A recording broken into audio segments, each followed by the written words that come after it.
Welcome to Profit Talks. I'm Mike. Today is Sunday, June 28th, 2026. And mostly today we'll talk about Iran and the Strait of Hormuz. In the last few days, there were quite a few developments in the area, and some of them impacted the markets by a lot. So we'll take a look at the Strait of Hormuz related markets as well as some other markets about the Iran war to try and understand what the traders think will happen in the remainder of the days that we have left in the MOU, so like 40 something days. Then we'll take a look at the UK markets. There is a possible reshuffling in the UK cabinet under the new Prime Minister Andy Burnham, who is all but confirmed at this point. Some of the positions that are to be filled will tell us a lot about where the government is going next. So what will be the next focus of the Andy Burnham government when it comes to domestic and foreign policy. And lastly, I'll talk briefly about the Hive World Cup tournament because as I'm covering it on a daily basis, I have an interesting observation about the leaderboard and what kind of traders consistently appear at the top of it. So bear with me and let's look at the markets and make sense of the world.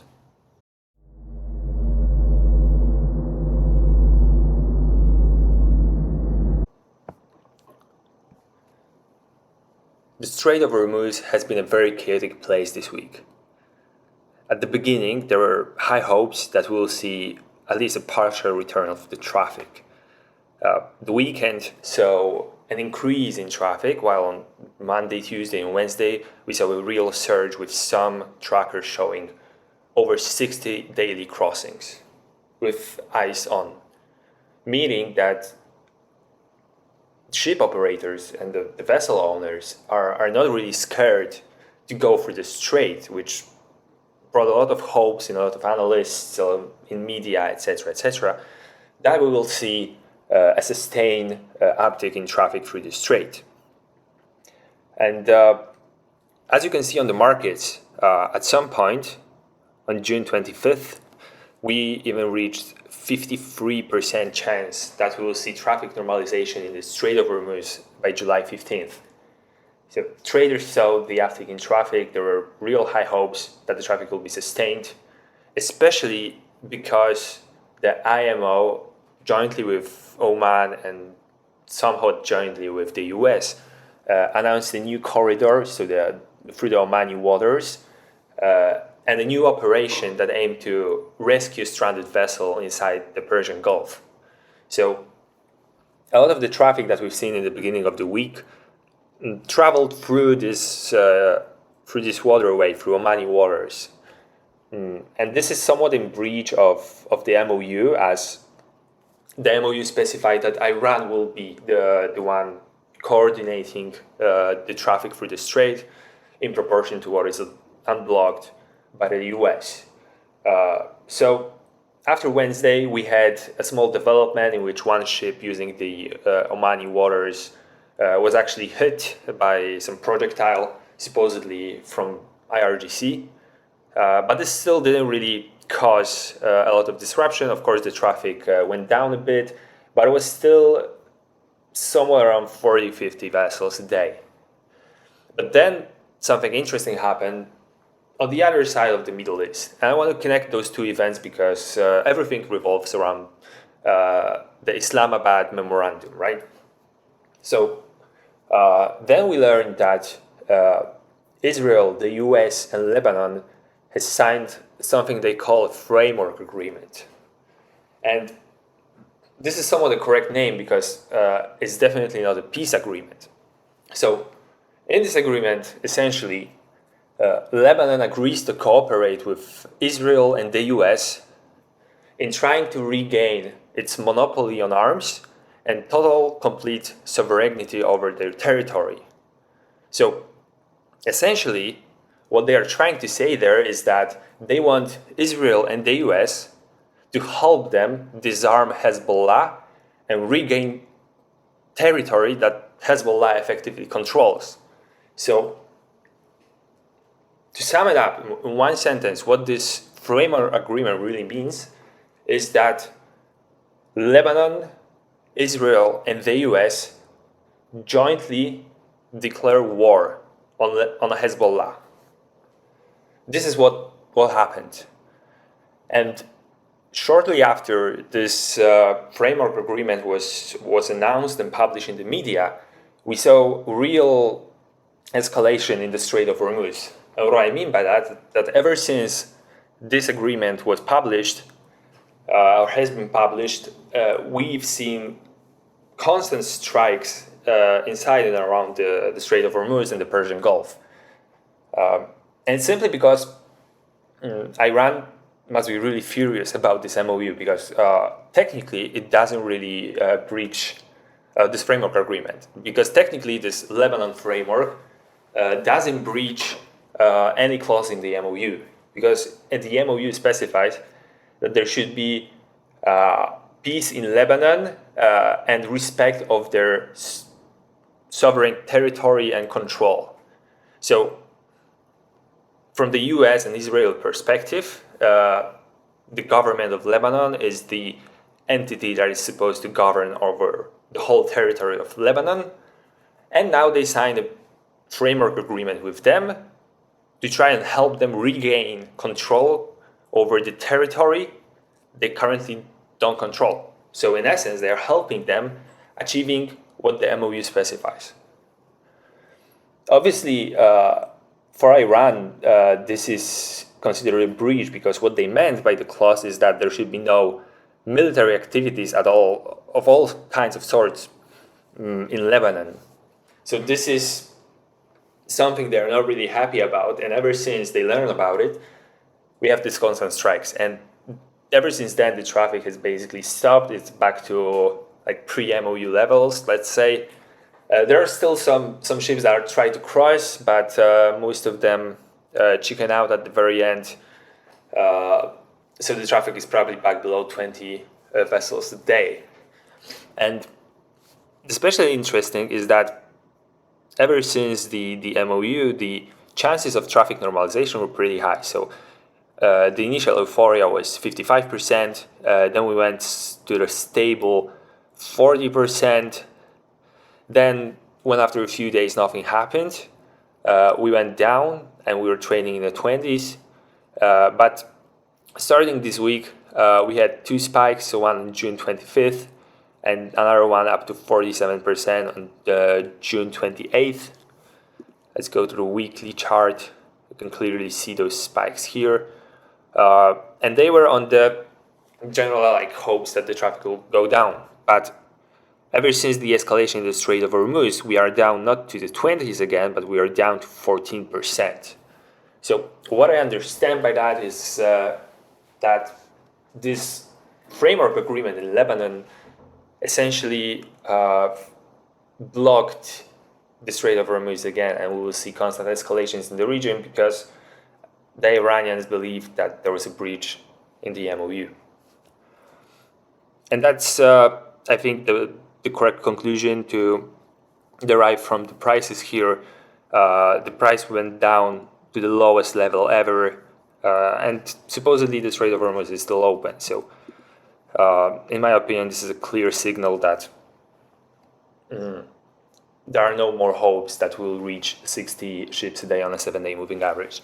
A similar pattern is on end of July market, where we see that we're down to 35%.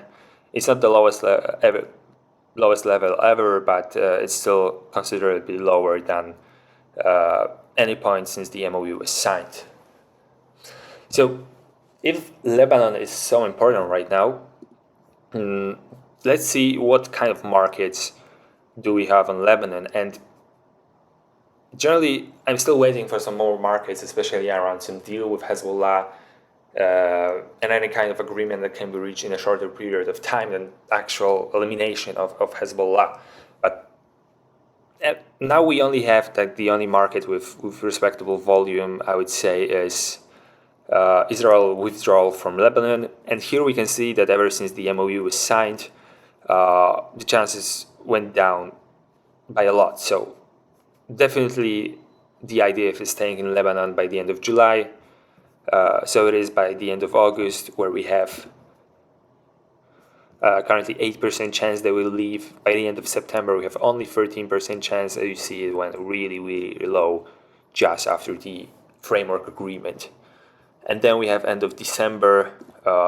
This market is relatively young, but it also went down, and ever since we are down to 21%. So essentially what this framework agreement also set up is that it allows for continued presence of Israeli forces inside Lebanon.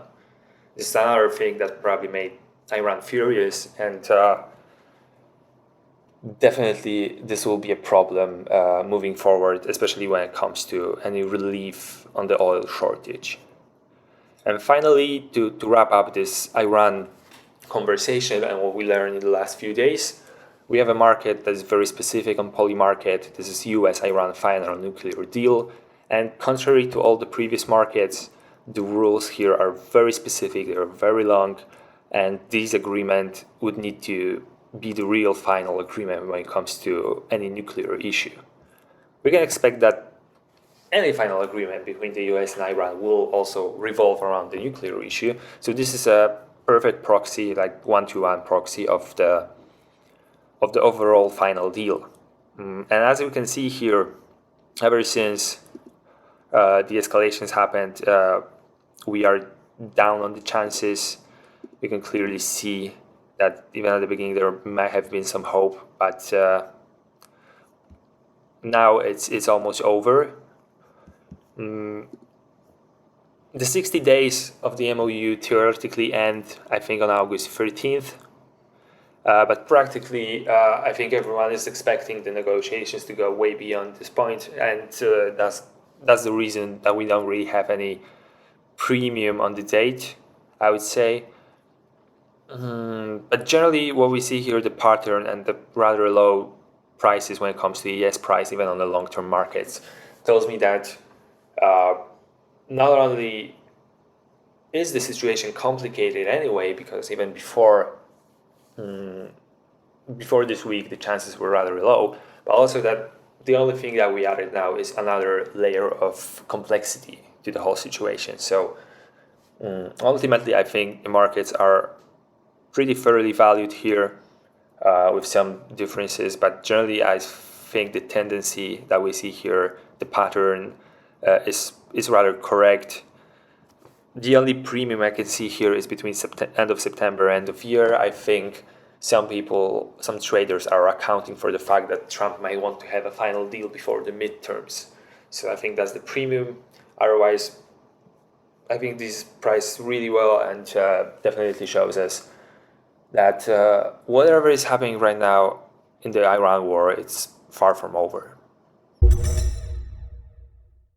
Keir Starmer resigned from office on Monday, and ever since then, it's pretty much sure that Andy Burnham will be the next Prime Minister of UK. So the main question that everyone in the UK and following UK politics is asking is, who will be the main people in his cabinet? And on Polymarket, we pretty much have everything that we need, because we have the next Chancellor of the Exchequer, we have next Foreign Secretary, next Home Secretary, and next, and that's it. Yeah, that's the three most important positions aside from the Prime Minister. So people are generally interested in who will be at the top positions in the cabinet, because it shows a lot about which direction the new government wants to take. So it will tell us a lot about Andy Burnham's plans and ambitions when we learn what are his choices for these top positions. And what most people are interested in is the next Chancellor of the Exchequer, because it is pretty much assured that the previous one is on their way out. So at least for now, the main contender, that the favorite to be the next Chancellor, is Ed Miliband. And Ed Miliband is the former leader of the Labour Party, but he is also very leftist when it comes to his economic policies. So if Andy Burnham decides to choose him, then the UK politics will maintain its course on the left side of the aisle and just continue essentially the work of Keir Starmer.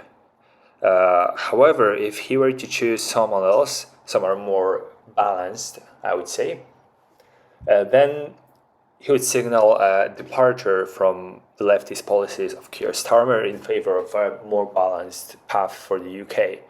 So, as you can see at the beginning, it wasn't very sure who will be the next chancellor. We had quite a few politicians going on the top and then moving back as the rumors swirled in the news space.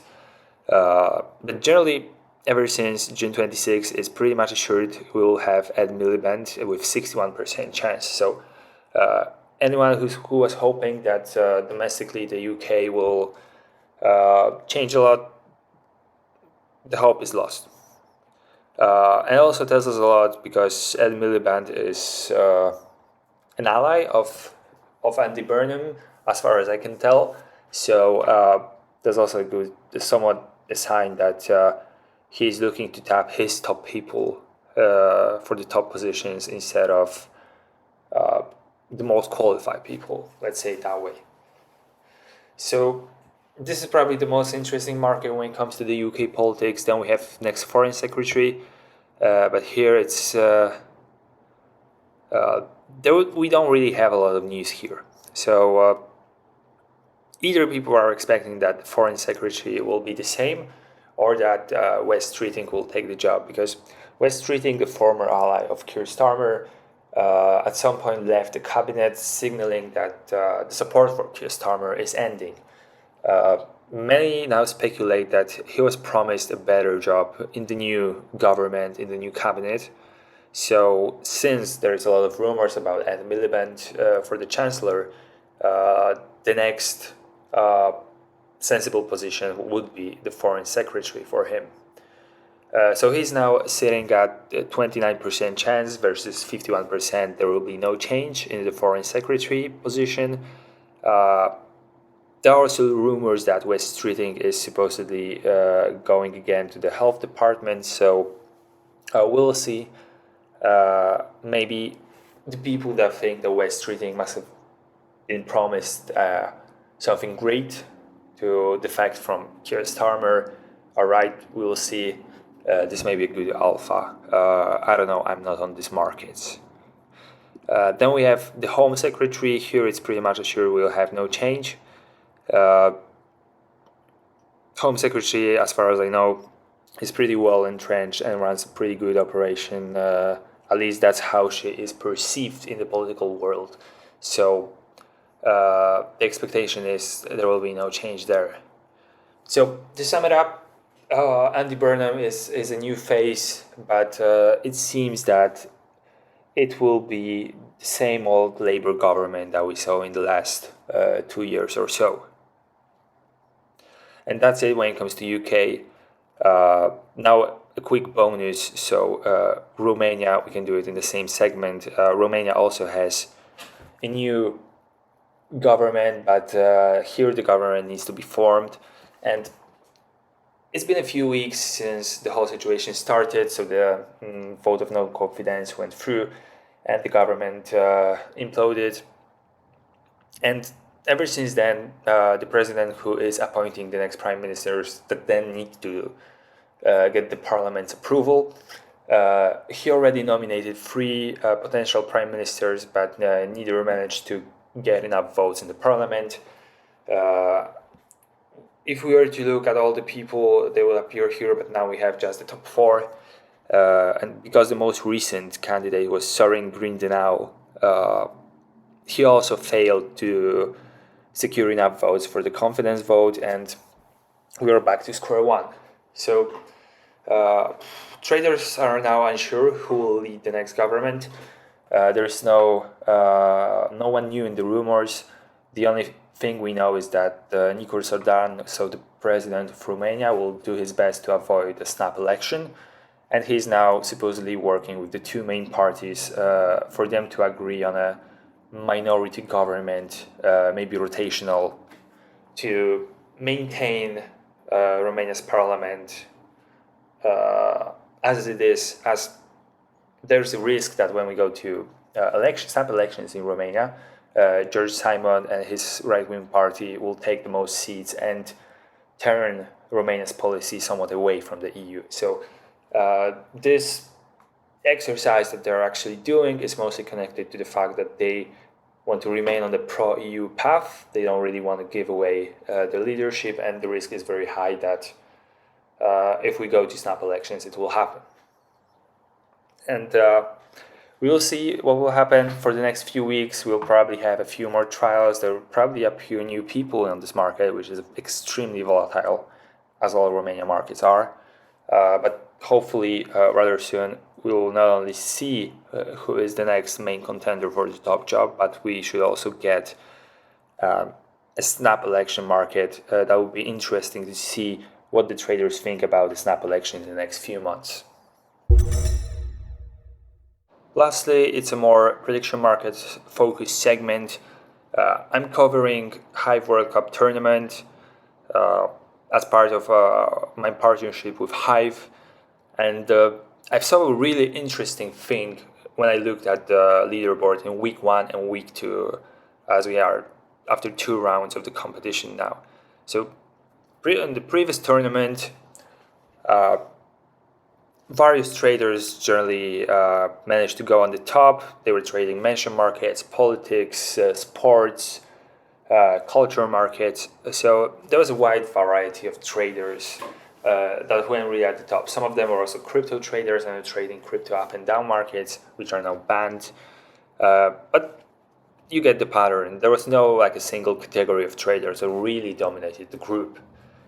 But during this tournament, despite the fact that we have the World Cup now in the US, 6 out of top 10 traders across every group are weather traders, and the top 3 are weather traders. And as you can see, the top trader managed to turn $500 into $3,200 in a matter of 5 days trading weather markets. Here the same, $500 into $2,500, and here $500 into $2,100. So this is an incredible performance that we are seeing here. This is like quadrupling, quintupling the starting bankroll in a matter of just a few days.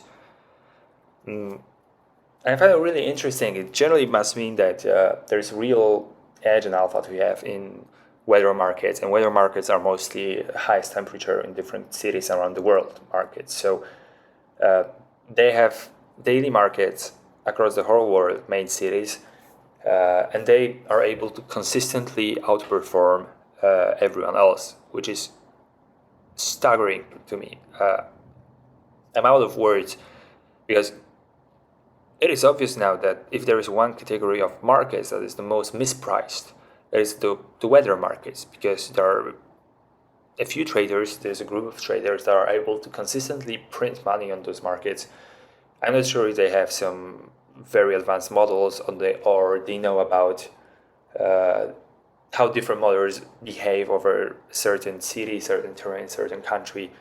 I'm not sure what's their alpha, but there's definitely some huge alpha to have in those markets if you can print this amount of money in that short of a time. So really interesting stuff. I think I'll love to interview a weather trader one day on Profit Talks, and I may do some research myself to try and understand what's the edge that they have, and if it's a really technical one or this is something you can attain more easily. That's it for today.